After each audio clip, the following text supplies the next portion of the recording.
This episode of Marijuana Today Daily is brought to you by our friends over at Ease, California's top one-stop website for legal marijuana delivery. Zip over to ease.com to see if your neck of the Golden State is allowing for cannabis delivery. Ease spends a lot of time and energy making sure that they and all their partner dispensaries are on the right side of state marijuana law and following all relevant rules and regulations, which means you'll only find top quality products for sale at ease.com, all at great prices and just minutes away from being ordered by you. And while you're waiting for your legal cannabis products from ease.com to be delivered, you can pop over to ease.com/blog to read all the valuable pieces of industry insight and analysis done by the team over at Ease on their properly aggregated and anonymized sales data stream. That's ease.com, spelled E-A-Z-E, and ease.com/blog. Good morning, Marijuana Nation. It's Friday, April 6th, 2018, and you're tuned in to episode 463 of Marijuana Today Daily. I'm your host, Shay Gunther, and I'll be walking you through today's marijuana news and headlines. As always, we have a full and busy day of cannabis news in our hands, so let's jump right into it. Our top headline as we wrap up this work week is a story by John Schroyer over at Marijuana Business Daily about concerns in California of an impending summertime cannabis industry slowdown caused by operational bottlenecks at testing companies. Under California state law, all legal marijuana products will need to meet new testing standards as of July 1st. Currently, dispensaries are operating in a 6-month transitional period where untested products are allowed to be sold. The new testing standards will check a product's potency as well as for the existence of contaminants like molds, pesticides, and heavy metals.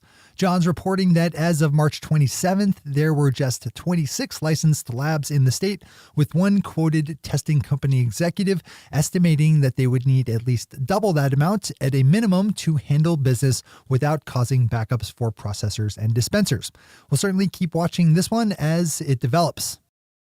Big news in cannabis media as the company owning High Times magazine just bought marijuana lifestyle website Green Rush Daily in a mostly stock-based deal.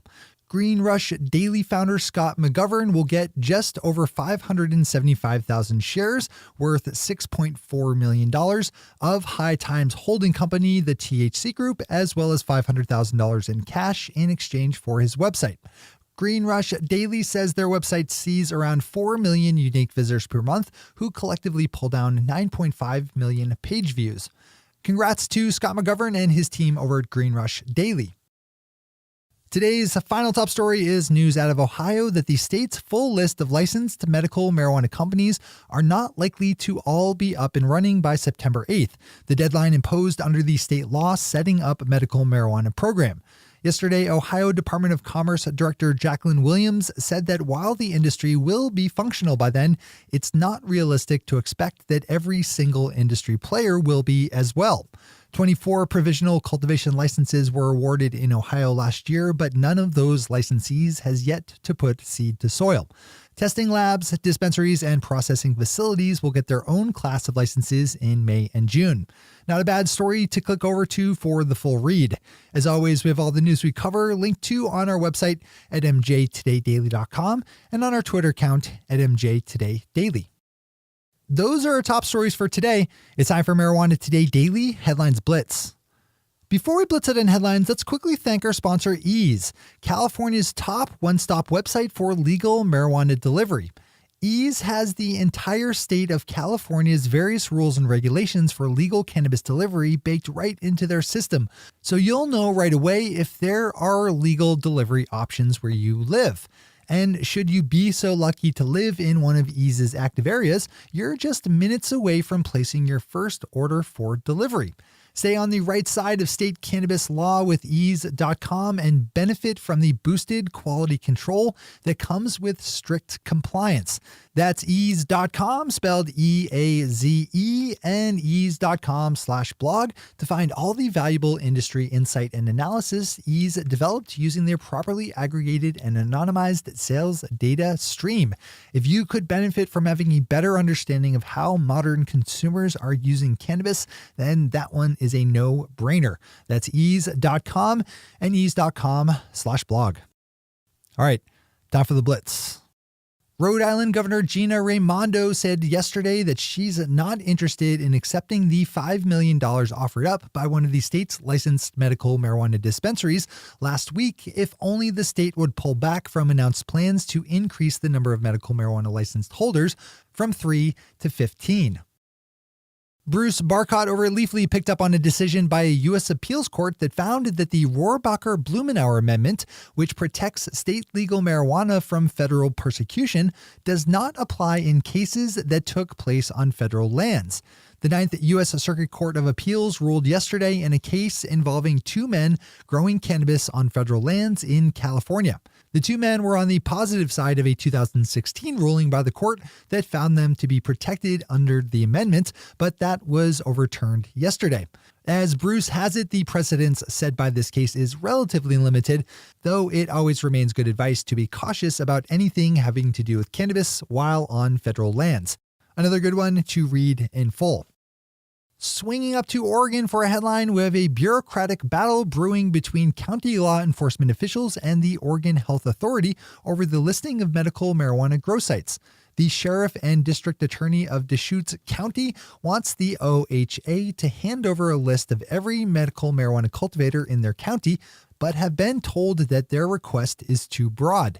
The OHA wants them to instead stick to asking if single addresses match any registered growers. Yesterday, District Attorney John Hummel and Sheriff Shane Nelson asked the health authority for more detailed justification for its denial of their blanket request.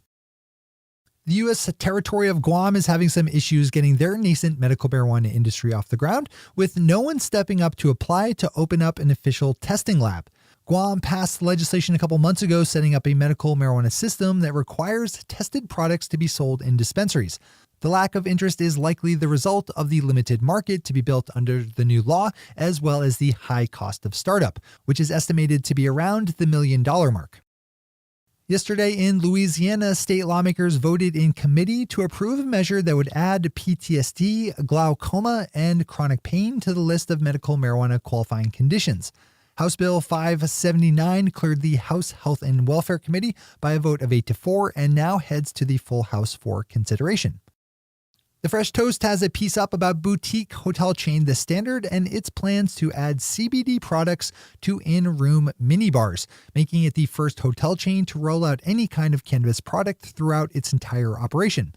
The CBD edibles and lotions will be sourced from company Lord James and will be found in all of the Standard's hotels, located in New York, California, and Florida.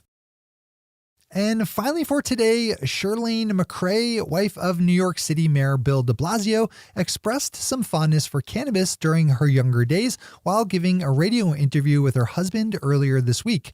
Ms. McCray said that while she thought cannabis should be legal, quote, "I have lived through it. I loved marijuana when I was a younger person, and I know it can be difficult to stop using," unquote.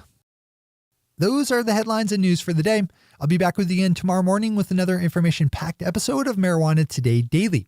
But in the meantime, if you have any stories to share or feedback to give, zip us an email to headlines@mjtodaydaily.com. And while you're clicking around the interwebs, swing over to our Twitter account at MJTodayDaily and visit our website at mjtodaydaily.com to find links to all the news we cover. Thanks to our sponsor, Ease, and all of our awesome patron listeners for the support that makes this show possible. To join the illustrious ranks of the patron listeners yourself, swing over to our website at mjtodaydaily.com and click on that big blue button at the top of the page that says Become a Patron. I'm your host, Shay Gunther. Thanks for tuning in and starting your day with Marijuana Today.